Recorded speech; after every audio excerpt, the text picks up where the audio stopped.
Hello, hello. Welcome, guys, to another week of the Health Made Simple show. All right, as we're getting set up here and we are waiting for our doctors, let me know in the chat where you're calling in from. I always love to see people are always in from around the world. As per usual, I am calling in from Perth, Australia over here.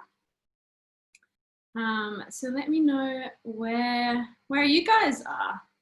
It's bright and early in the morning for me. So while you guys do that, say hi, let me know where you are from in the chat. I'm gonna go live on Facebook so that we can share it out to even more people.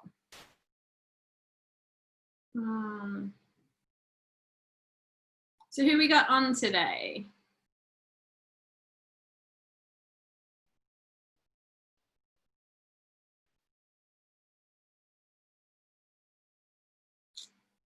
Nancy, Santa Rosa Beach, Florida. I'm gonna come visit one day. I keep telling Bart that. So definitely gotta come check it out. Yes, Perth's the best. Hey, Lisa and Eric, good to see you guys again. Okay, so just be a few minutes here.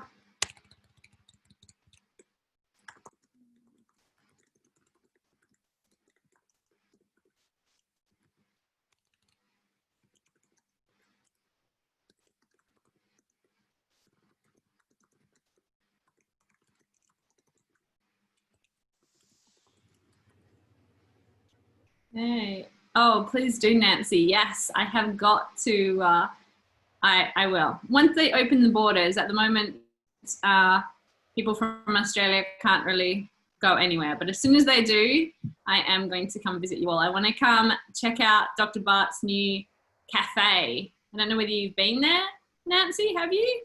But I'm pretty excited to check it out. So I'm just going live on Facebook here. Give me 2 more minutes and then we will be ready to start.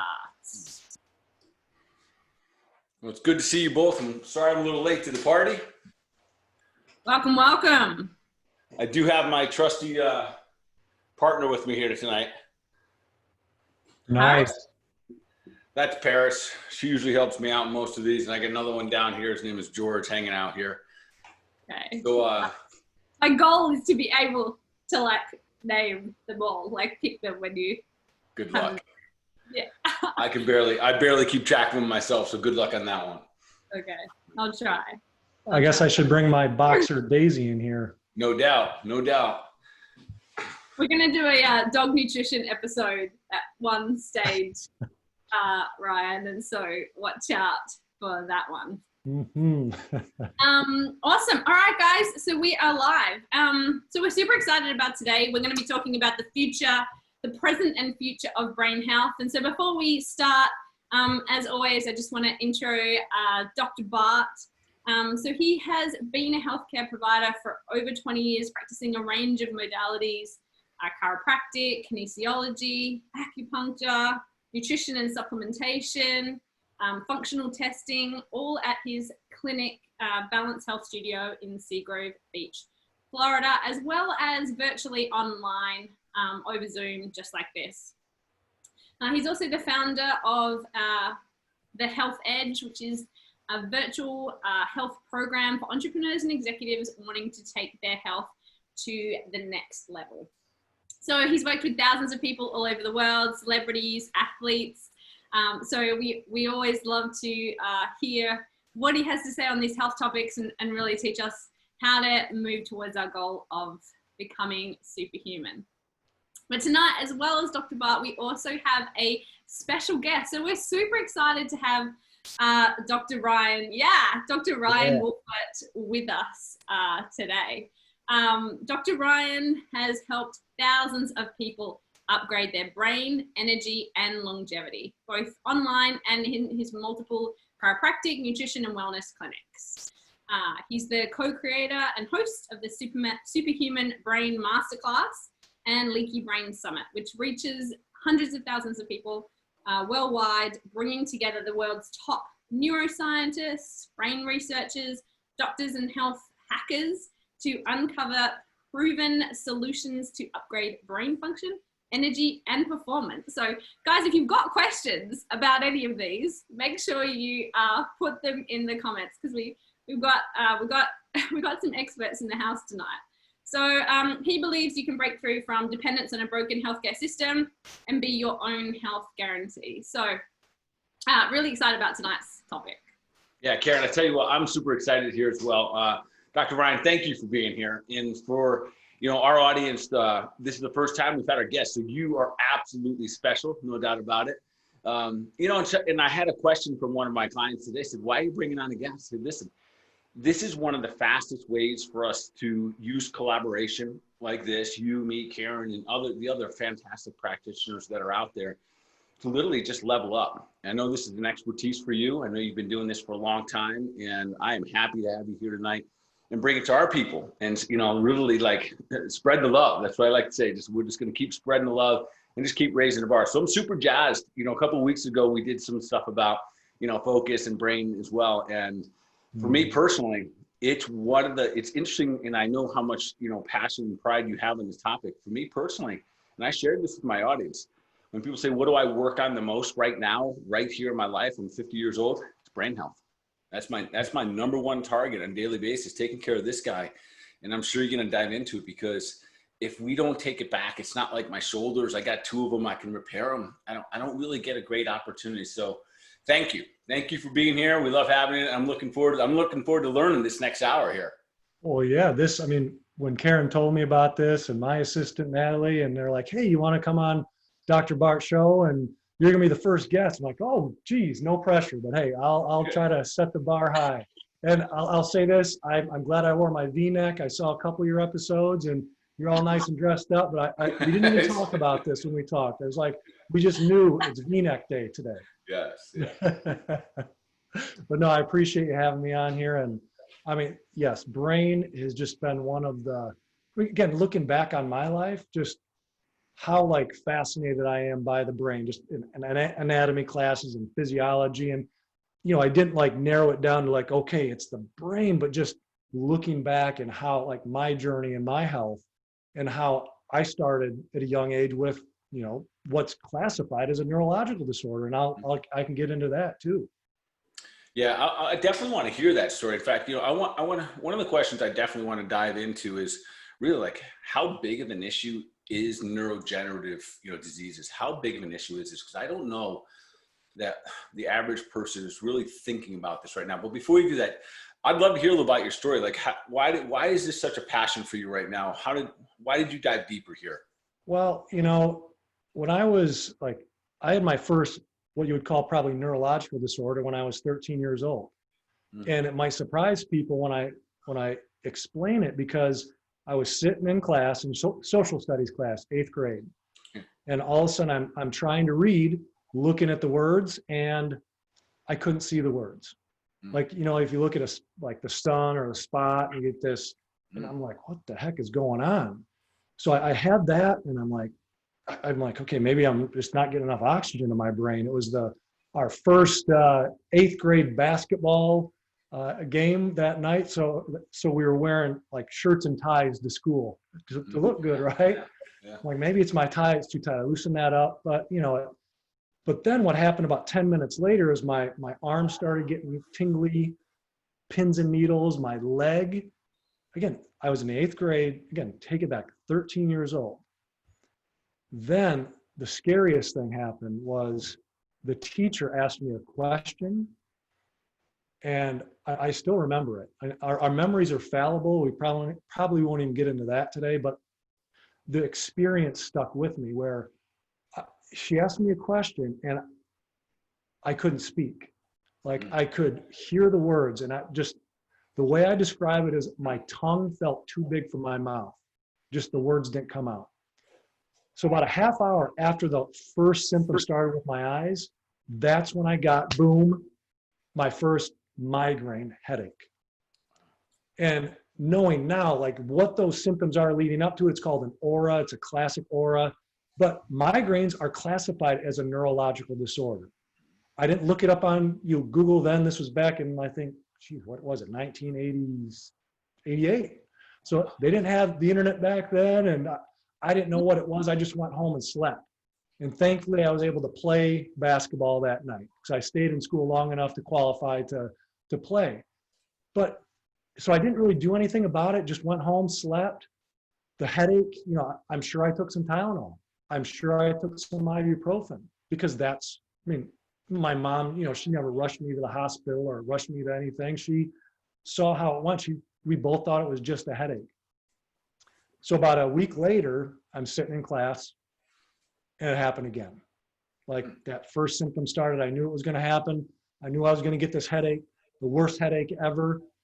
So I went down to the school office and I asked her, do you have any Tylenol, have any ibuprofen? And what she said changed the course of my life. She said, I can't give that to you. Now, what if she would have given that to me? And just, I would have not learned, I would have not gone to a corrective doctor to find out what was causing it. You know, at the time, what I did was, she said, you sound like you have a pinched nerve. Why don't you go see my chiropractor? And that, my mom, she was open to it. She's like, yeah, I don't know what the heck's going on. I'm a housewife. I don't know how to deal with these medical things.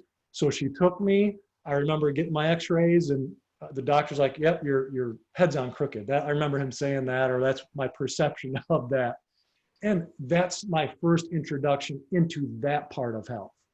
Now, before then, it was all about fitness, you know, playing in the backyard, one-on-one with my older brother, wiffle ball, baseball, football, everything in between, being active. So again, I've always been into health. And I, you know, just that when you say superhuman, and I did the superhuman brain masterclass, that word just resonates with me. And I can tell it does with you too, that superhuman. Not that we want to be above and like superpowers, but just, we don't want to have just that average. We want to have that way superhuman brain. We want the superhuman body, we want the energy, not just in our 30s, 40s, 50s, but in our 60s, 70s, 80s, 90s, and 100s. That is, and that's why I'm in love with brain and energy and longevity and finding ways to do that. And so again, that's how I started. And now, like just over the last 20 years of practicing, and even before then, obviously, culminating and cultivating everything that I've learned. And similar to you, I mean, your background is amazing, Doc, in what you do. How did you do all that? All the Chinese medicine and yoga and acupuncture and functional medicine and chiropractic. I'm like, dang, I got to get to work here. But this is it. This is why I take care of my brain and my body, because it takes me a little bit to figure some things out. So I want to make sure I'm alive long enough to figure out as much as I can. But go ahead. Like I say, I love it. And I get it 100%. Like that idea. And again, when I think of superhuman, I'm never thinking of like, above anyone or anything like that. It's just that, and I know you know this as being a healthcare practitioner for a couple of decades now, that the capacity of the human being is incredible. And when I think of superhuman, that's what I think of. Like, how can I continue to increase this capacity? Like I'm hopefully not even halfway where, I'm 50 years into this. And yet I see, it's just the increasing that capacity. And this guy up here, boy, we go wrong up here, which, thinking of all those things that I've done, talk to me a little bit about, because you just mentioned something, quite frankly, right? You said migraines. I never really put that into the category of a neurodegenerative. Like, I never really thought of that. I know that the migraines are hardcore. So talk to me a little bit, like, how big is this? What are we possibly missing? And I'll say it's not a neurodegenerative. It can lead into that, but like a neurological. So there's a little difference there. Like degeneration, that's like neurodegeneration is part of the neurological, right? So migraines, so neurological diseases, I mean, depending on where you look in the stats, it's anywhere from 1 to 4 to 1 to 6 people in the world suffer from some sort of neurological disease. And this next thing I'm going to tell you actually hit me like a lightning bolt. And I just learned this about 3 or 4 months ago in my research, is neurological disorders are the largest cause of healthy life years lost. due to disability or death. So basically, if you have one of these, you have less healthy life years. Yes, you live less years, but the years that you are living, they're not healthy. That scares I'm not scares, but it like puts things in perspective for me, to where if I want to live to 105 years old, which that's a minimum, like I say that because that, or I'm sorry, 103 at least, because that will put my wife and I at 75 years married. And that's, so at least, that's what I look at. So I was like, holy cow. So what a neurological disorder is, it includes everything from migraines, and then more that, like, I don't like categorizing, but the big ones like stroke, which if you go back to when I've had that first migraine, those first symptoms was almost like stroke-like looking back. But strokes, Parkinson's, MS, and then even dementia and Alzheimer's. Now, Alzheimer's is what I call like the coup de grace of horrible diseases, of like the worst brain neurological, neurodegenerative disease you can have, the most financially, the most emotionally, the most physically draining disease, not just for the person who has it, but the entire family. I mean, it almost affects the family more and the loved ones and the friends than it does the actual person. And, and it's not about Alzheimer's, which I'll get to in a second, but just why is this such a big problem? And I'm going to stick with Alzheimer's for a minute here, because my goal is to help prevent people with like preclinical Alzheimer's from actually progressing to Alzheimer's. And this is something I'm doing with a new company called Mios Health, which is amazing. And this is, we'll talk about this cognitive baseline and how to get started, and just like a 3-minute questionnaire that you can take and talking to a brain health advisor to find out, okay, are you going down that road, and can we change that trajectory? Because I don't know about you, Karen, and you, Bart, if you have been affected, maybe not in your brain, but in your life with people and even the attendees here, put in the chat box. Have you been affected by somebody with dementia or Alzheimer's in your life? Raise your hand. Yeah. I have. Yeah. Well, My auntie. So we've just, and we're going to get into some stats that are going to blow your mind, but yeah, go ahead.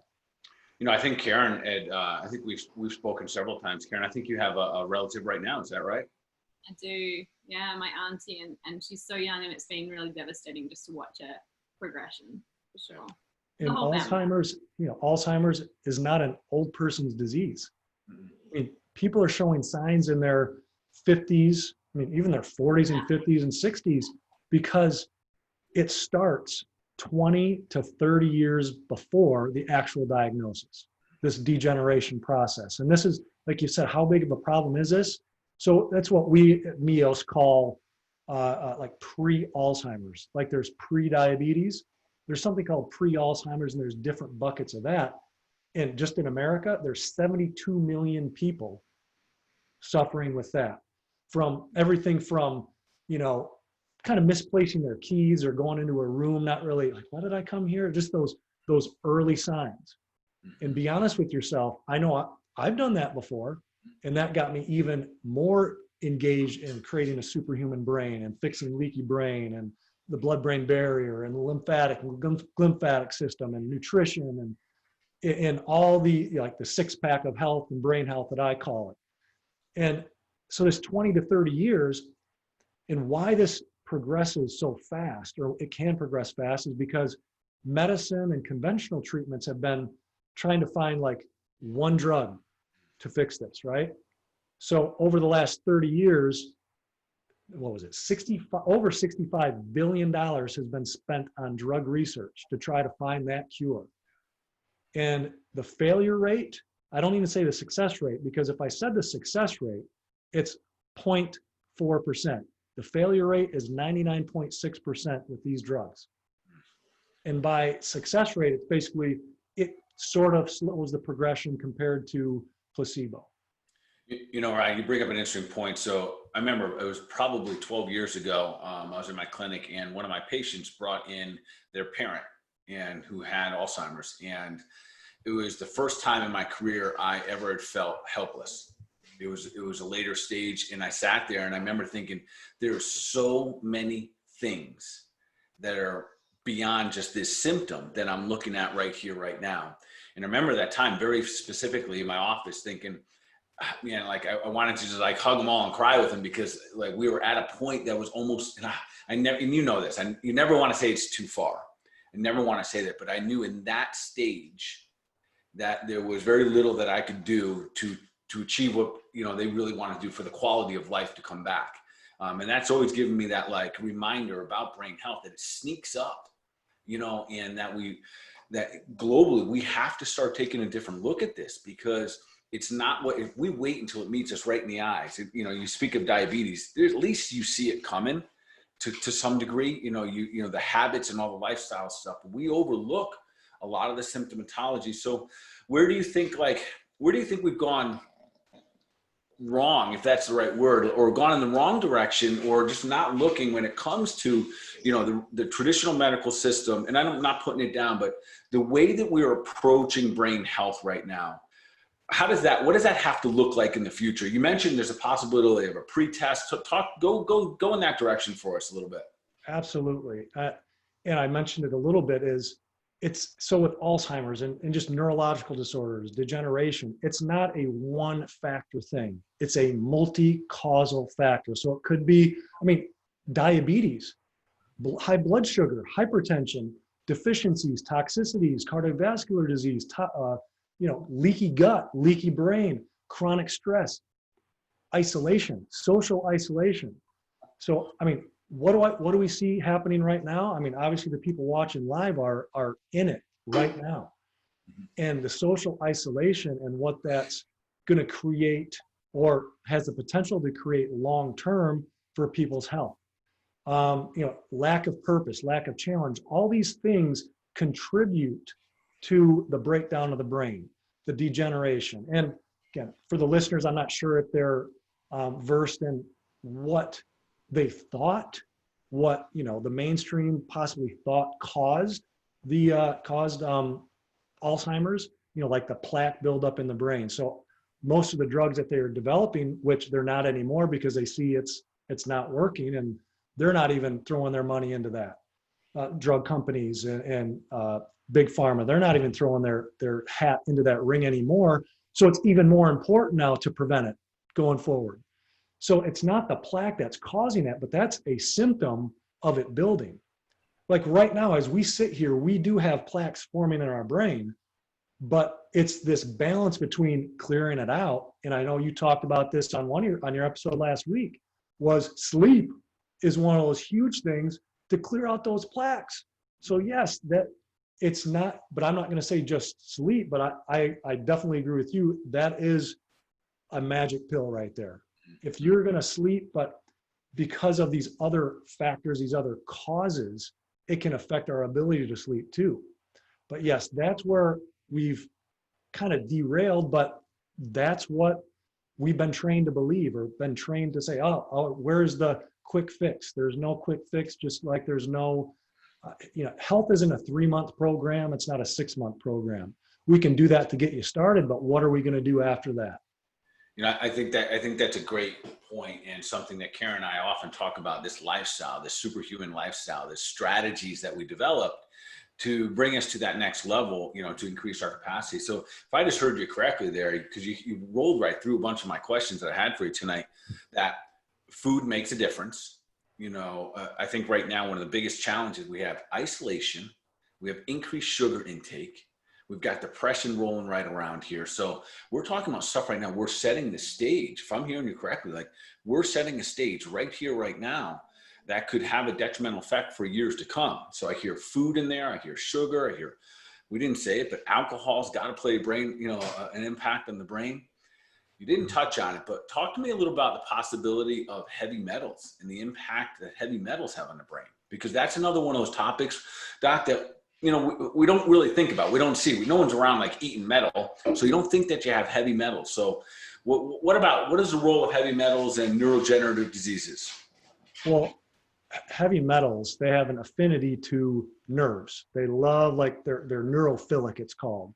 So like tin, nickel, lead, mercury, those are all, I love the word neurophilic. And heavy metals is in the classification of toxicities, toxins. So it's the heavy metals, but then there's also, which I'll come back to heavy metals, but there's also like infections, biotoxins, which like parasites, bacteria, viruses, retroviruses, fungus, candida. Those are like mold, those living things are biotoxins. You're stealing all my questions, Doc. Sorry. All right. Keep going.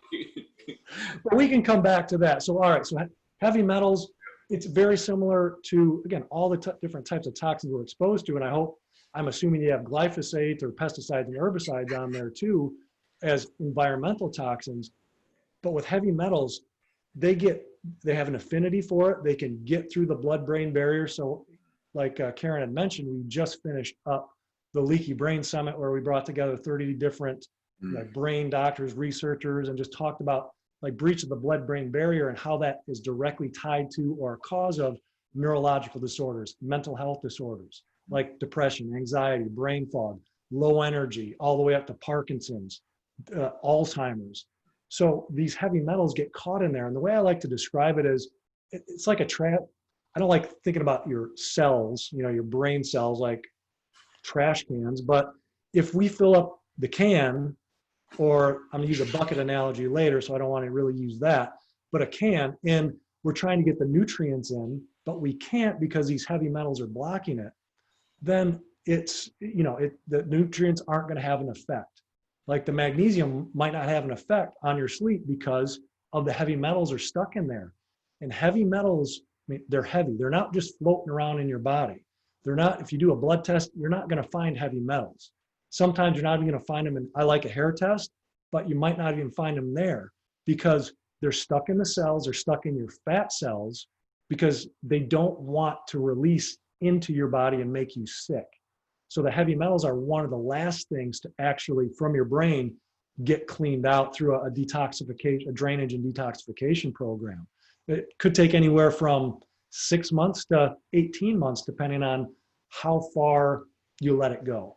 And we're exposed to them, like how you said, we're not chewing on metal, but anytime we use aluminum foil to, bake with, grill with, that, again, we heat it up to this high heat and it gets into our food. And where does that food go? It goes into us. And yes, our bodies are equipped to deal with it, but not if it's bombarded and overloaded with it. It's just when we're having this conversation about the heavy metals, and I'm sure you'll deal with this in clinic as well, where, we see a lot of our clients and our patients that come in after they've done so many things. They've tried a little bit of everything, and not that we're a last resort, but somehow they stumble upon our, who we are, what we do. And they come to us and said, I've done all these different things and none of them seem to work the way the classic science is supposed to work. Maybe they fasted, maybe they've cut out blood sugar, they've reduced carbohydrates, and they've done all these wonderful things. And yet there's still some limitation taking place there. And I think in your discovery, and I'd love to hear like some of the clinical things that have shown up in your office that wouldn't look like it originally was a brain issue. Because I know I see them in my office. It looks like it's a fat absorptionist or you have poor metabolism, but really it's a dirty brain. And I know you know what I mean on that. Can you speak to that a little bit? Well, whenever we talk about the brain, we do talk about the gut. They're very similar because we have to clean up, like how you mentioned, the food. We have to clean that up. And if we don't, then it's not going to work its way to the brain. We're not going to be able to absorb the nutrients, and we're not going to be able to get rid of the toxicities. So you could have pain, just like knee pain. You could have hip pain. Again, being in a chiropractic setting for most of my life, that's what you see a lot of. You get back pain, low energy, fatigue, which again, that is a brain issue as well. But like at the end of the day, just feeling like you're just don't want to do anything. And there's the brain fatigue, which I've had in the past and I still have to watch myself with, but there's also just the body fatigue, the weight issues, because those are all toxicity issues, they're all brain. And when you have too much toxicity, it's going to affect the brain, no matter whether it's a biotoxin, whether it's environmental, or whether it's heavy metal toxins, or, which this might be another your question, whether it's EMF type toxins, like electrical pollution. And we're surrounded by that. And it's funny because, we're on a computer later at night, not later, but about the time I'll put on my blue blockers and I have my, my glasses there. These are my more day ones, but then I have more of the darker ones, the redder ones, the orange ones to help to my sleep. And I go into sleep because that reminded me about having all these EMFs around us while we're sleeping and affecting our brain, our phone next to us and such. Speaking of EMF, just so our audience knows, some people might not know directly when we say EMF, what we're talking about. Give us, tell me, in layman's terms, what is EMF? Because we're all exposed to it. And how real is that? Because we hear it and it sounds like when people talk about the phones have an impact on our health, we hear things like, oh, that's just those weirdos talking about it that don't like change or something like that. So, this is your world. You're working with brain health every single day. What have you seen with this EMF and expand a little bit more? So the phone, what else is EMF for us? Well, if it's got electricity coming from it, there's EMF there. We're always, I would say the earth has a frequency. So electromagnetic frequency or field, whatever one you want to say, but the earth has it too. But the electricity that we're surrounded by kind of conflicts with the own earth's grounding, like the earth's ion forces. Geez, that sounds like superhuman, right? Superhero ion forces, the good of the earth. But back to the question of, how real is it? And I asked this question too of EMF experts. I would consider myself more of a general brain expert, really versed in a lot of different things. So I asked EMF experts about this, like Lloyd Burrell, who again was on our Leaky Brain Summit. And I love his description of it was, okay, you can't see it, right? You can, but you can't on your, the frequencies coming out. And so then he said, well, look at the sun. Well, you can, the rays, the UVA, the UVB rays, you can't really see that because it's not in the visual frequency or the visual spectrum that you can see. Infrared, you can't see that, but it has an effect on our cells. So just like if you're out in the sun too long, you either get tan, you get sunburn, and it activates the cells. It's a similar thing to the outlet. If you have something plugged in by your head while you're sleeping, that is emitting an EMF. So one of the important tips is distance. Get as much distance as you can. Don't have the phone by your bed. Don't have electricity by your bed. Plug it in somewhere else. Those types of things where, and they even have EMF, blockers that you can plug into the outlets too. So even when there's nothing plugged in, it's still emitting some sort of frequency. So you can use something, I think it's called a Stetzerizer. I believe that's what it's called. You can find them on Amazon and you plug them in. And this is something that we talked about during the Superhuman Brain Masterclass. And so yes, this last couple of years has just been a journey of learning from the top people in the world and then implementing that into my training, but then also training with clients and patients and sharing this with you and your audience and everybody else that I can get in front of with brain. So hopefully that answers your question about EMF. And yes, it has an effect very similar. It hurts, breaches the blood-brain barrier. So just like leaky gut, if your audience knows about that, there's a protective barrier that protects your brain from all the crap from getting in, but then allows good stuff in. But EMF, certain biotoxins, heavy metals can basically bore their way through that blood-brain barrier and start wreaking havoc on your brain cells. And I think that right there, I think if everyone, tonight watching on Facebook or listening live here can understand that there's literally a protective brain barrier. It's called the blood-brain barrier. And that is what's protecting this thing that's protected by the hardest bone in our body, the skull.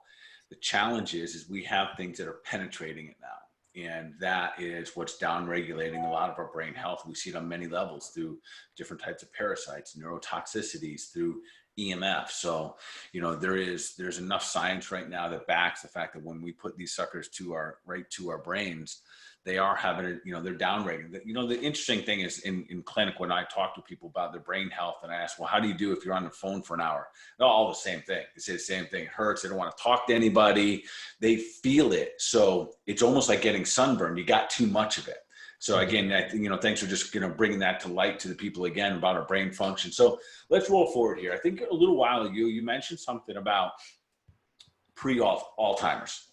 So is there a way, are there certain symptoms we look for? Do we test for it?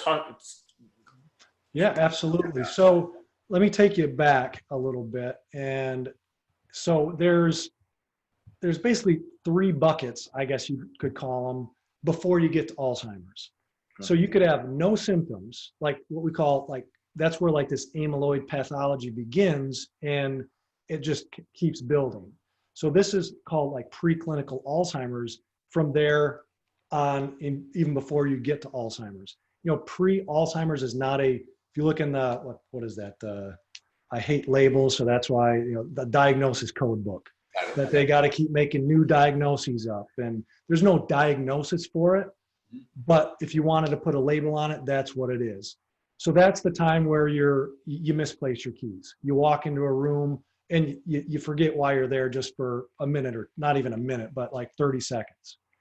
But let's say you progress over time and your lifestyle, these multi-causative factors that you're exposed to, you're not taking care of your 6-pack, which again, that's not the abs. I'll explain what the 6-pack is in a minute of brain health.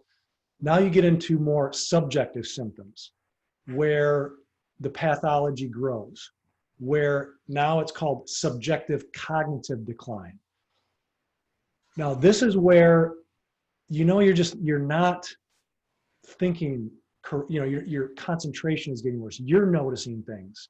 You're noticing, okay, now those keys are misplaced and you have to retrace your steps, thinking, where was I last time, trying to find those. Okay. Right. What's that? Does that individual, is that something that's hard for them to recognize because they're still figuring out a way to get through life? Yes. Yeah, that's a great description, because they're finding their way through it. And that's why, you know, I'll talk about this cognitive baseline test that we do at MEOS, that again, even before that, we want to see if you're a good candidate for it. More than likely that the attendee is, but it's taking like a 3-minute questionnaire that I know, Karen, if you want to put that link up right there right now, Karen, it's meoshealth.com/start-today, and we'll talk about it at the end. It's in it. If you go to that page, it gets you started. Obviously, start today, 3-minute questionnaire. If you qualify for this, because I'll tell you right now, if you already have Alzheimer's or Parkinson's, you know, this isn't the program for it. Okay. Or I should say, because like how you said, it's not too late. It's just, we've designed it in a way to prevent Alzheimer's. And the cool part about this is, if you're accepted into a program and you qualify for one, we actually guarantee the results that you're going to get, because we help you design, and your brain health advisor and your health coach help you design what your goals are. Because this has been proven to work in I think 100 clinical cases of pre-Alzheimer's mild cognitive impairment, which is the next phase after subjective cognitive decline. So subjective cognitive decline, which you mentioned, is you're still figuring your way through it. You're still like, it's not that bad. You know, it's even your emotions can be like really like up and down, but you're getting by. Well, again, you wait too long, you don't change anything, you go to your doctor, they're like, it's not bad enough yet, wait to come back. Maybe you're like, well, my insurance doesn't pay for it, whatever that is. And again, you and I both know, Dr. Bart, that is one of the worst mindsets you can have, because insurance isn't there to save you. Or I should say, it's there to save you, but you have to get bad enough to where it is. But even then, I'll give you this little nugget here. if you progress to Alzheimer's disease, the average lifetime cost of care is $365,000. And if you're worried about money, that is not all covered by insurance. In fact, about 40 to 70% is out of pocket. So you do the math on that. I'm not going to do the math for you. That's a lot more than you're going to be spending on your health, not on treating disease. So the next after subjective cognitive decline is mild cognitive impairment. So that's where other people around you, your significant others, start seeing change. They start seeing it. They're like, honey, why are your keys in the freezer? I'm like, huh, I didn't even know I put them there. And then the last phase is going into Alzheimer's, and that's where we have that rapid, severe decline. Once you're diagnosed with that. And there could even be, faulty diagnosis, that maybe that's some other symptoms, but you're just diagnosed as that because you've had maybe a brain injury and it progressed, where we just have to get the brain to heal using our mindset, using our focus, using our food, our fitness, our function, like our spine and posture. We know about that, right? Our sleep, which I call refresh, and then our faith, our purpose in life. That's my 6-pack of health right there. I just threw that in there just so you know what I was talking about. Wait. Do that again, because I was going to ask you, what is this 6-pack you're talking about? That's because I know what a 6-pack is, but it's not that one. Yeah. So it's focus. This is lifestyle. In the mnemonic doesn't matter so much as I know that you practice this in all these areas. This is just like a little catchy term that I came up with to help people remember and to say, well, how are you working on your 6-pack? Just and then I'll add 2 more and call it an 8-pack, and I'll add that in. But focus, that's your mindset. What kind of mindset are you taking into your health and in your life? Is it negative or is it a growth mindset? Is it fixed or is it a positive mindset? And it's not just about positive thinking. Again, we don't have enough time to talk about like how to do that, but it's simple, but not always, easy, because people think, well, I already know how to think. Well, you think, but it might not be in a serving way. So focus, food. So food includes like your any type of fuel. It could be anything like lotions, essential oils that you're putting on your body, anything you're breathing in. It also includes detoxification. So my favorite method is superhuman brain shakes or superhuman brain smoothies that I have like a 7-step system for, and including all the healthy fats and with that. And so then we got fitness, movement, and exercise. Yeah, so great for the brain, obviously. You got to move, gets the nutrition up to the brain. And that goes along with function, which I call spine and posture function. Obviously I like to keep F words, so we call these F-bombs too, but I want to keep it a family show. So F-bombs, so function, because all function comes from where? Comes from your brain down through your spinal cord inside your spine. So if your spine is trashed, if your posture is trashed, and we're on our phones and we're degenerating into this blob here in our height. I don't know, correct me if I'm wrong, but if the listener, if you've been to a doctor and you're like, man, I used to be an inch taller. That's one of the reasons why: nutrition, fitness and movement, posture, because that just degenerates that. Then we have refresh. So small r, small e, big F, because I can't find an F word or haven't been able to for sleep, but sleep is huge. Go back to last episode, listen to Dr. Bart on that one. And then the last one is faith and purpose. Your desire and your purpose in life. What is that? That keeps you young, that keeps you healthy. It's the spirituality that you bring into your life. It doesn't have to be religion, it can, but it's a belief in the unseen and your journey on understanding yourself. And real quick, to make it an 8-pack, which I'm like adding into mine, is fun and family. Okay, so there you go. I'm taking notes over here. This is This is solid, Doc. Laying it out like that, and it's very similar to what, Karen and I are doing, just different words at times and really what I'm hearing you saying here tonight is, although at times in the health world, we want to say, hey, this is what's wrong, do this one thing, take this. And if I'm hearing you correctly, and I know this is what you're trying to say, listen, man, this is all of it. We've got to look at the full, multifaceted approach to our health, to our life, to our day for that matter. How we wake up in the morning and go through the night, talking about movement, talking about function, talking about fitness, talk about food, talk about faith every day. Not just when we're in dire straits, but putting those things together. So literally, I wrote those down. This is absolutely solid. And as I go through, and I'm hoping that the audience, and guys, if you have questions, make sure you got this guy right here. Make sure you fire some questions here. We'll open up some Q&A just a moment. I know I'm learning right now. So, I think as we look at this big thing with the brain, if I could take people and shake them, Ryan, I literally would. And I mean that because we don't put enough emphasis on our brain. We put so much emphasis on our physical body, the outward look, but this guy in here rules it all. And, you asked that question earlier, if you've ever been impacted by someone that's had, a neurodegenerative brain disease, and the answer is yes, and I think most people have. And the tragedies that come after that are usually on the family. That's what I've seen the hardest, the caring for them, the hearts that are breaking, the finances that happen along with that. But one thing I do want to go back to, you said a little bit about, there's like traumas that could happen. Like we see these football players and stuff like that. It is, so although it is like we see more, prevalence of people have had traumas, and maybe just a quick comment on that. And then I want to open this up for Q&A, but how about head traumas? And how many different types of head traumas are out there? Because as practitioners, I'm kind of baiting you. We know there's how many there are right here. This is the 10-year-old soccer girl who's soaking wet, 85 pounds, does a header to a ball.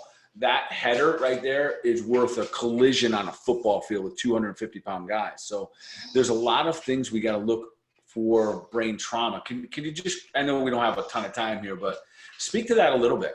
No, and I don't laugh, but I sometimes get sad when I hear, again, I'm a sports guy, but this whole COVID thing, now that sports isn't there, I look at, okay, what positive things have come out of it? I am watching no sports or even listening to sports talk radio because it's like gets into my mindset. And these people aren't even versed in science or medicine, yet they're giving their opinion on all this. But why I say that is this. Do you really need the research to show that banging into like a soccer ball over and over again when you're 7 years old for the rest of your life is bad for your brain? Do you really need that? Do we need the research to say that campfire is hot, don't touch it? You're going to wait for the research to come out, or are we just going to use our brain, our common sense to know that's probably going to be detrimental to it? And then we times 10 with a football player, like over and over and over again, the toll it takes on their body, on their brain. So I just want to bring that up because just think about it. I mean, if you don't think it has an effect, or if you want to make sure that, or there's research first that it comes out, go ahead and bang your head up against the wall 15 times a day, 20 times a day with different ones. I mean, I know if I hit my head once, I mean, I never played soccer, but I know I've got my bell rung in basketball, in baseball, in collisions. And your brain is I love this. The brain is the most sensitive, fragile, important organ you have in your body. Why, if it's not, then why do we have, it's the only organ that's fully encased in hard bone, right? The only one. So nature right there tells you how important that is, how fragile it is, and how like essential it is to your overall health. Because if we just, with repetitive, and this goes along with food we're eating too, it's not, the one time of eating ice cream and pizza, it's every day, or that along with gluten and along with dairy, along with sugar, and overloading our body with it. I'm not perfect. You know what? I'm going like to visit a college with one of my daughters in our family, are going to Savannah. next week. I'll probably have some not as nutritious food as I would have. But it's not about doing that every single day and saying and finding reasons or excuses to allow you to do that. But I know I got off on a tangent there, but with head trauma, depending on what area of the brain it is, it can give different symptoms or just it accelerates. I love that word. It accelerates the degeneration process, just like food will, or like good or bad food will, just like lotions and toxins and stuff that we're putting on our bodies. Yeah. And thanks for going into that. And, I know for me personally, I played a lot of sports. I played football, wasn't any good at that. So I started playing rugby for 10 years. And then I, dabbled in mixed martial arts. So I've taken a lot of head blows into the back of my brain, my brain, thinking, man, like, even though I think I'm fine today, are there steps, are these measures? And that's why I love, and I want to make sure that you get an opportunity to talk to the audience about that test one more time, because this is the time you do it. When we're still functioning, we're high functioning human beings in society, yet we have an opportunity to take a look and find out where we are. And it's all about, do we have the right strategy moving forward? And this sounds like to me, and I don't know this test personally, but it sounds like it's definitely a test I'm going to take, because if I can take a test like this and find out where there's a way to improve my brain, quite frankly, sign my ass up. So it's really that simple for me. So with that being said, Karen, do you have any questions from our audience tonight? Yeah, we've got a ton of questions. So I'm going to just add the cognitive baseline test link again in the chat. And we're going to link it on Facebook so that everybody can get. So let me clarify. So this isn't for the cognitive baseline test. This is to find out if you're a good candidate for it, because we don't want you spending any money unless we know you're a good candidate for it. So this is the 3-minute questionnaire on that site that you'll see. And then from that, if you qualify, if we think we can help you, then you'll have a free 30-minute consultation to go over that with our brain health advisors. Wow. Okay. Wow. That's awesome. Yeah. Okay. Awesome.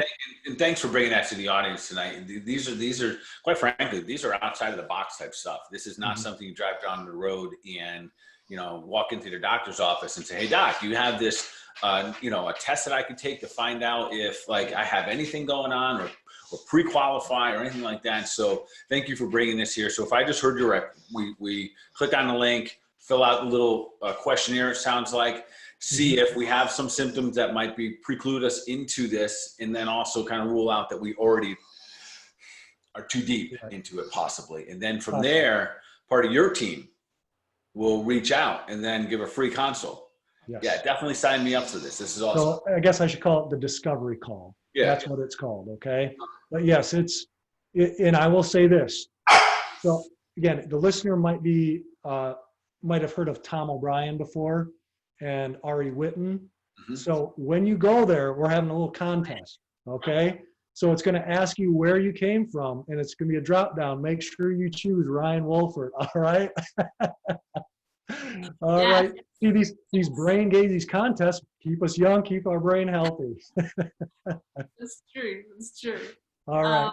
All right. Should we dive into some of these questions? Yes. People have been loving this. So, all right. Well, you kind of just answered this. This was a question from Danuta on Facebook, and it was, Alzheimer's is more curable in the early stages. So is this program for states like this as well?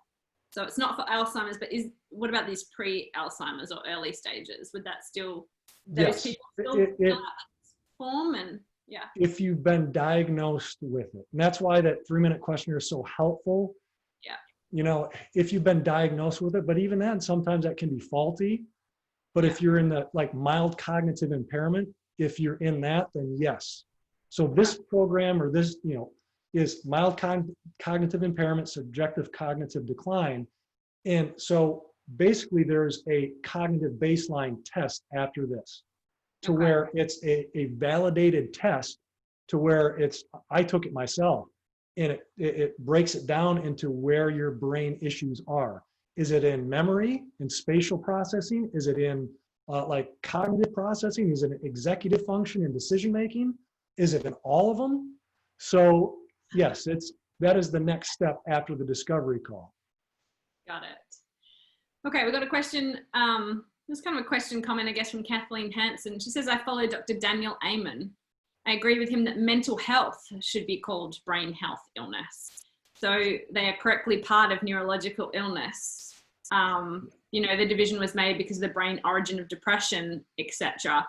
But, you know, how does mental, I mean, this is a big, I feel like we probably don't have time to dive into mental health and brain health. No, but I'll say it right here.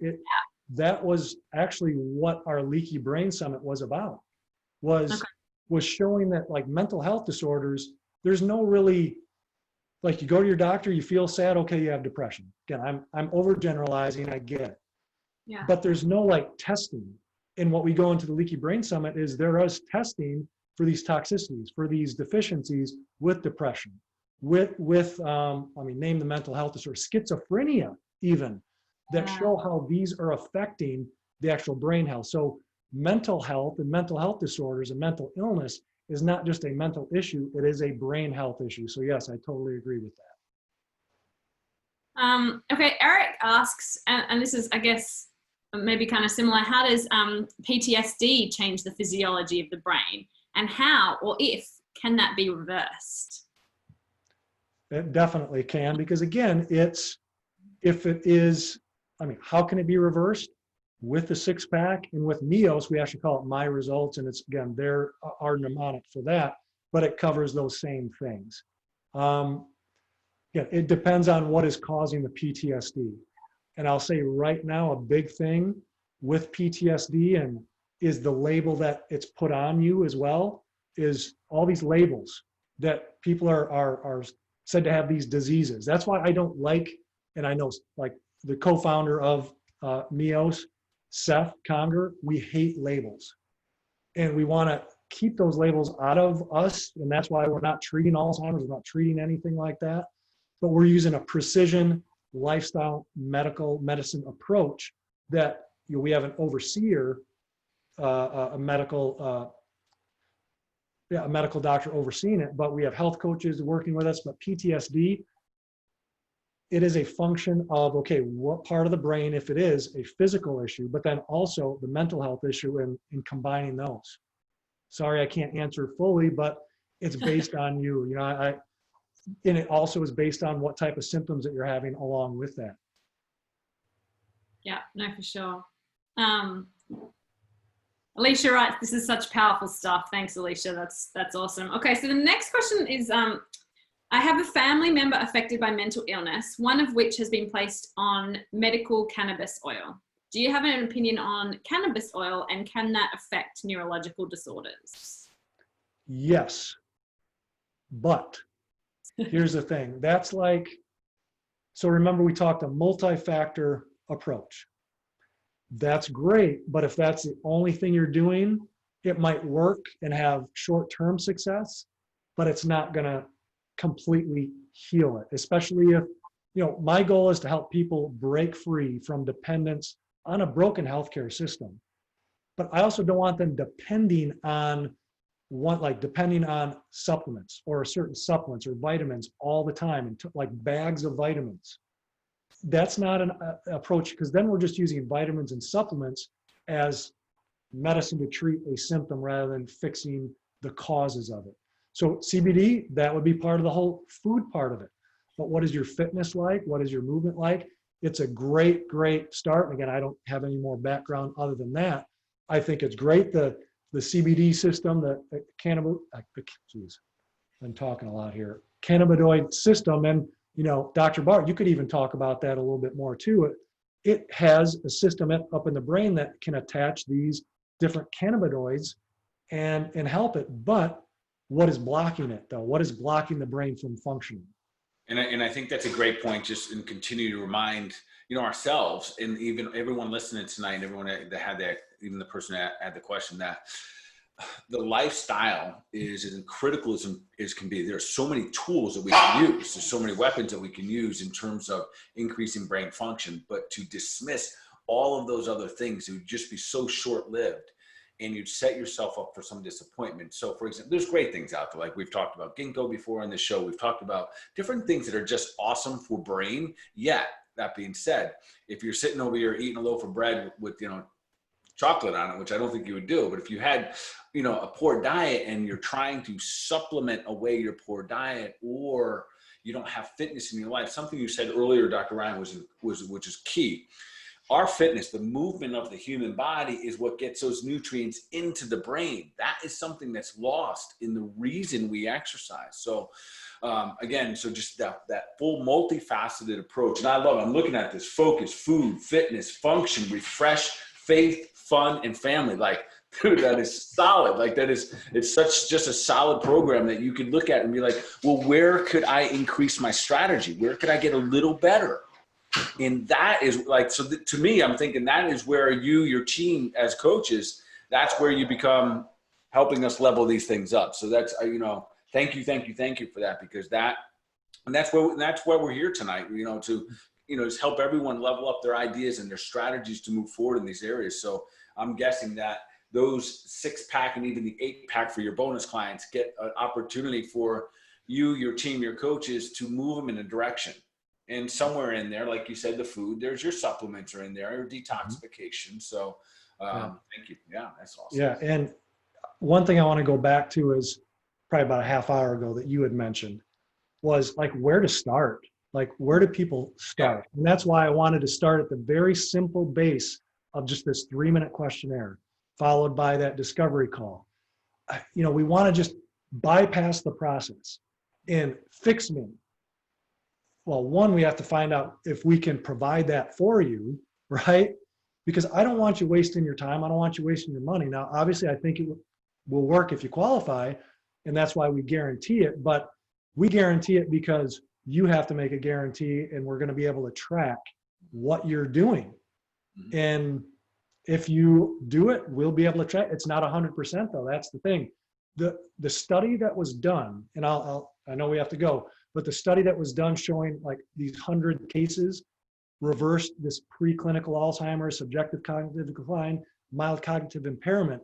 They only did these 60%. They did it at a 60% level. So they weren't 100% on their nutrition. They weren't 100% on their fitness, their focus, their mindset, their meditation. 60% created the results. Wow. Yeah. Wow. And I'm not saying just be 60%. That's not superhuman.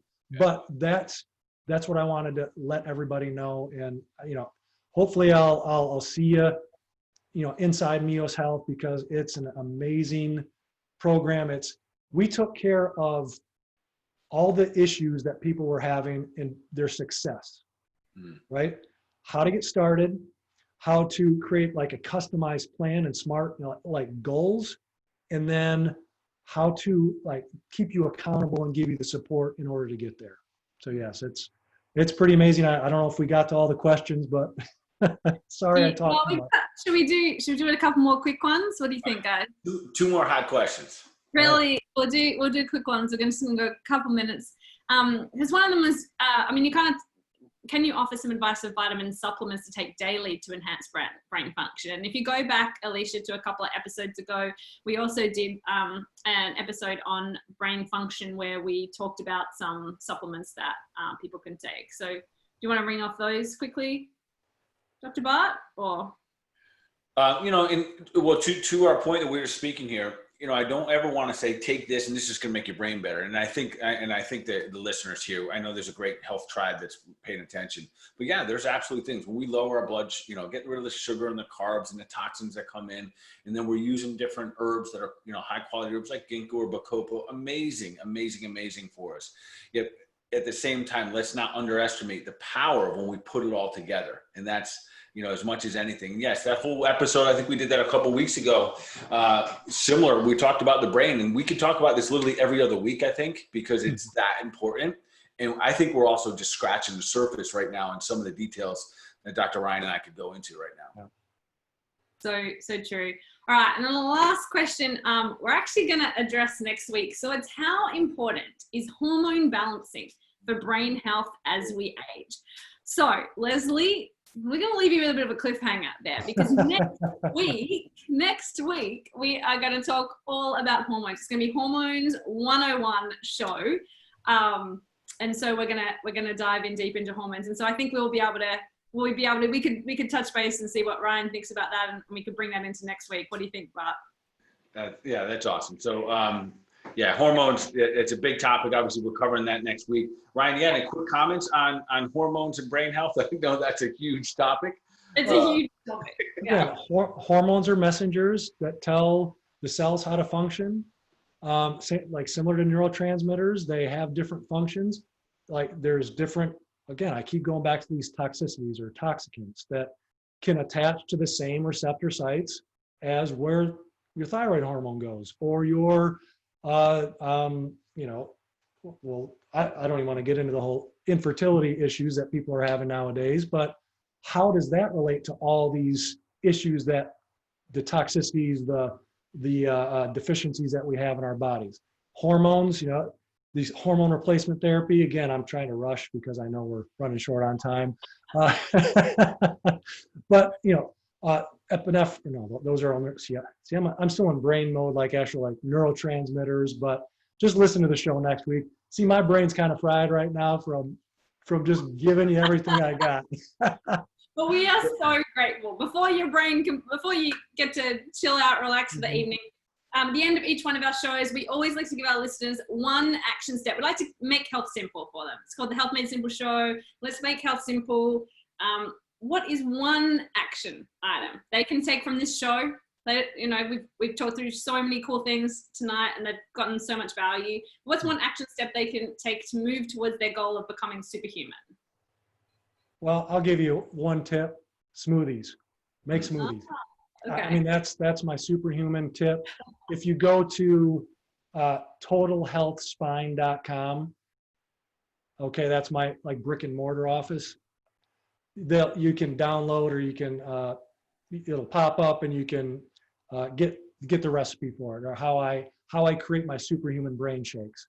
So it's a 7-step process where I include like the protein, the fats, the type of liquids, vegetables, greens, fruits, and then also my secret ingredient, herbs and spices that I put in there to make it a superhuman brain shake.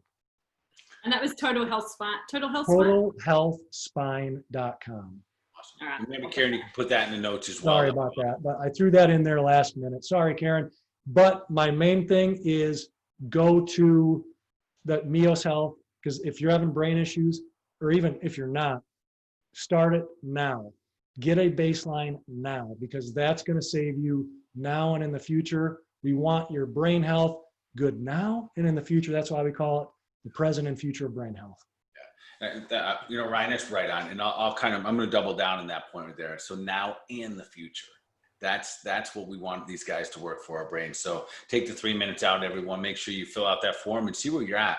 You know, I'm such an advocate of finding out or measuring the score, you know, keeping score right here, right now. Where are we? And that's the beauty. So I know we're running. Yeah. Where are we right here, right now? So listen, I want to thank you so much for coming on tonight.